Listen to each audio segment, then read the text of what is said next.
Hello students, मैं doctor Sangeeta Mathur, associate professor political science, LBS government college Kotputli.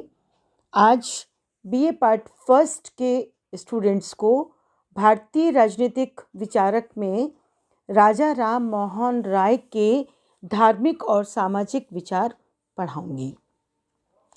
राय के धार्मिक और सामाजिक विचारों का अध्ययन जब हम करते हैं तो हमें सबको पता है कि राजा राम मोहन राय ने सामाजिक, राजनीतिक, शैक्षणिक एवं धार्मिक क्षेत्रों में विशिष्ट विचार प्रस्तुत किए हैं, किंतु वे मूलतः एक धार्मिक चिंतक थे और यही कारण है कि अन्य क्षेत्रों में उनके विचार उनके धार्मिक चिंतन से प्रत्यक्ष अथवा अप्रत्यक्ष रूप से प्रभावित थे।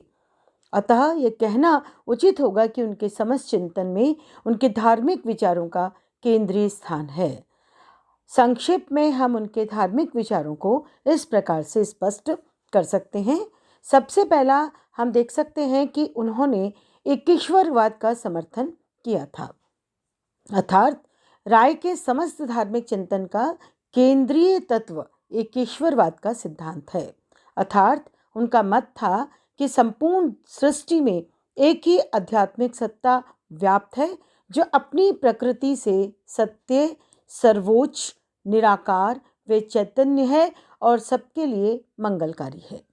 उनके एकेश्वरवाद की धारणा उपनिषदों में निहित अद्वैतवाद पर आधारित थी और इसके विकास में कुरान में निहित तौहीद यानी एक ईश्वर के सिद्धांत ने भी सहयोग दिया था। उन्होंने एकेश्वरवाद के समर्थन में फारसी भाषा में तुहफत उल मुहाइद्दीन नामक ग्रंथ की भी रचना की थी।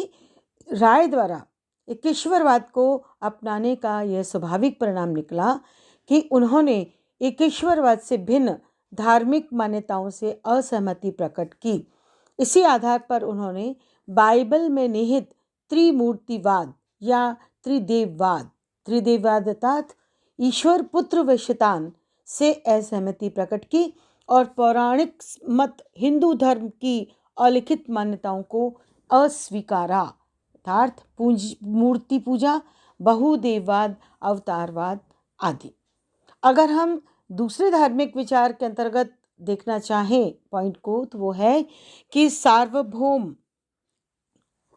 सार्वभौमिक धर्म एवं नैतिकता पर उन्होंने बल दिया और उनका मानना है कि अपने एकेश्वरवाद की धारणा के आधार पर संपूर्ण मानव जाति के लिए एक सार्वलौकिक धर्म की धारणा प्रस्तुत करने की चेष्टा उन्होंने की और उनका मत था कि संपूर्ण मानव जाति का ईश्वर एक ही है, अतः सभी के लिए सार्वलौकिक नैतिक नियम भी उपलब्ध हैं। सत्य, अहिंसा, दान, असत्य आदि सद्गुण सार्वलौकिक नैतिकता के अंग हैं और इनका पालन सभी धर्मों के अनुयायियों द्वारा किया जा सकता है। उनकी मान्यता थी कि वास्तव में सभी धर्मों के ग्रंथों में नैतिक नियमों का प्रतिपादन भी किया गया है। तीसरा, अगर हम उनका दृष्टिकोण धार्मिक स्तर पर देखना चाहें तो वो है धर्म के प्रति बौद्धिक व तार्किक दृष्टिकोण। राय ने धर्म के प्रति बौद्धिक एवं तार्किक दृष्टिकोण अपनाया है और इसलिए उन्होंने धर्म को रहस्यात्मक एवं पारलौकिक अवधारणा नहीं माना है।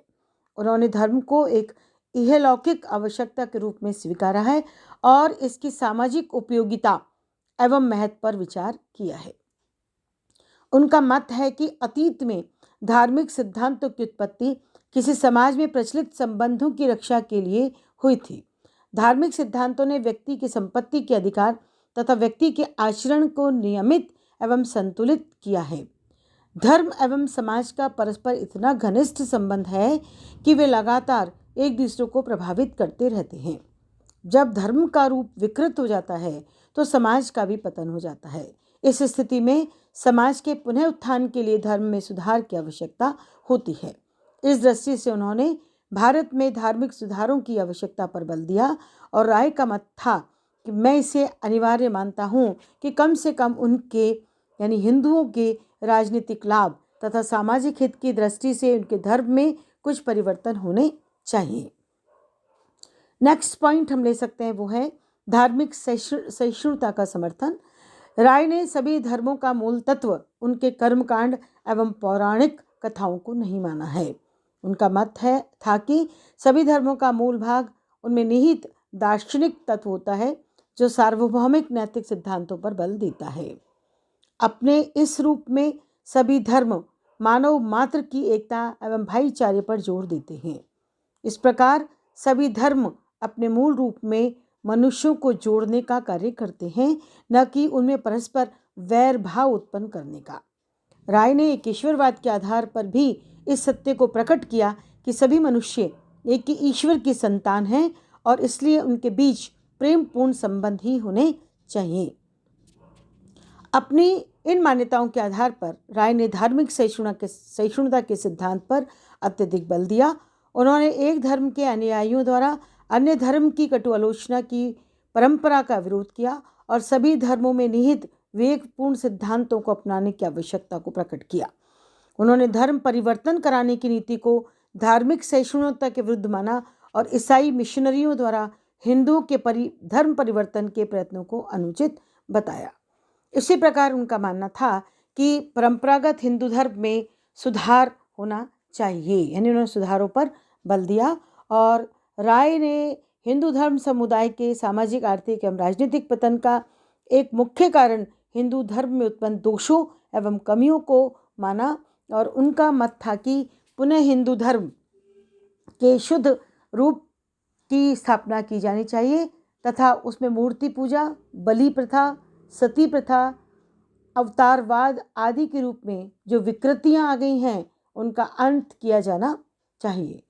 राय के अनुसार मूर्ति पूजा एवं अवतारवाद का न केवल मूल हिंदू धर्म यानी वैदिक धर्म के ईश्वरवाद के विरोध है, अपितु उन्होंने हिंदू धर्म में अनेकानेक पंथों, आडंबरों एवं मिथ्याचारों को भी जन्म दिया है और उसके विभिन्न पंथों में परस्पर टकराव भी उत्पन्न किया है। उन्होंने बलि प्रथा तथा सती प्रथा को मूल हिंदू धर्म की विरोधी बताते हुए इसे क्रूर एवं घृणित बताया। राय का मत था कि हिंदू धर्म में निहित उपरोक्त चारों विचारों का आधार विवेक अथवा बुद्धि नहीं रही है, अपितु केवल परंपरा, रूढ़िवादिता एवं अन्य विश्वास, अंधविश्वास के आधार पर ही उनका पालन किया जाता रहा है। उन्होंने इस तथ्य को प्रकट किया कि परंपरा, रूढ़िवादिता अथवा अंधविश्वास किसी भी धार्मिक विचार एवं अनुष्ठान को औचित्य प्रदान नहीं कर सकते हैं और वे किसी धार्मिक समुदाय के उत्थान में भी सहायक नहीं हो सकते हैं।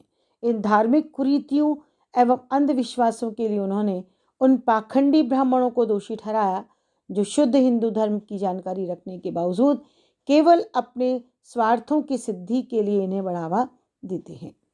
निष्कर्ष तौर पर अगर हम देखें तो हम कह सकते हैं कि राजा राम मोहन राय ने धर्म को एक आध्यात्मिक व दार्शनिक अवधारणा के रूप में स्वीकारा है। उन्होंने विभिन्न धर्मों के गहन अध्ययन के द्वारा उनमें निहित सामान्य सत्य को प्रकट किया और इस आधार पर एक सार्वभौमिक धर्म एवं सार्वभौमिक नैतिकता के सिद्धांत के निर्माण की कोशिश की। उन्होंने धर्म की सामाजिक उपयोगिता एवं महत्व को स्पष्ट किया। धार्मिक चिंतन के क्षेत्र में उनकी महान देन धार्मिक सहिष्णुता का विचार है, जिसकी उपयोगिता आज भी स्वीकारी जाती है। हिंदू धर्म की दृष्टि से राय की विशिष्ट देन धार्मिक सुधारों पर बल देना है। वस्तुतः उनके इस प्रयत्न ने हिंदू समाज में पुनर्जागरण की उस धारा को जन्म दिया जिसने हिंदू समाज के सभी पक्षों को सकारात्मक रूप से प्रभावित किया और भारत को विश्व समाज से जोड़ा। यहाँ पर हम अंत में एक डेफिनेशन से इस बात को समझ सकते हैं और देख सकते हैं कि राजा राम मोहन राय के धार्मिक विचार किस स्वरूप में हमारे सामने प्रस्तुत हम कर रहे हैं। वीपी वर्मा के अनुसार राजा राम मोहन राय ने ईश्वर के नैतिक व्यक्तित्व के सिद्धांत के आधार पर सार्वभौमिक प्रेम की नैतिक अवधारणा की स्थापना की है। इस प्रकार यहाँ हम कह सकते हैं कि राजा राम मोहन राय ने धार्मिक विचारों पर अपना विशेष बल दिया है और इसी तरीके से उन्होंने सामाजिक विचारों पर भी अपने विचार प्रस्तुत करने का प्रयास किया है और उसको हम अगर पॉइंट यहाँ पर देख लें, क्योंकि नेक्स्ट वीडियो में हम इसको विस्तार से देखना चाहेंगे और पॉइंट्स के तौर पर अगर हम देखना चाहें तो परंपरावाद और उदारवाद का विरोध उन्होंने किया है, जाति प्रथा एवं सामाजिक अन्याय का विरोध उन्होंने किया है, नारी की सामाजिक स्थिति के संबंध में विचार अभिव्यक्त किए हैं, नारी के सामाजिक जीवन में जो शक्ति है, गौरव है, उसके अंदर उन्होंने विश्वास अभिव्यक्त किया है, स्त्रियों की दुरावस्था के कारण उनके निवारण के उपाय उन्होंने रखे हैं और लास्ट में उन्होंने बताने का प्रयास किया है कि सामाजिक आधुनिकीकरण का समर्थन कैसे और क्यों किया जाना चाहिए। इस प्रकार हम राजा राम मोहन राय के धार्मिक और सामाजिक विचारों को इस वीडियो में समझ सकते हैं। धन्यवाद।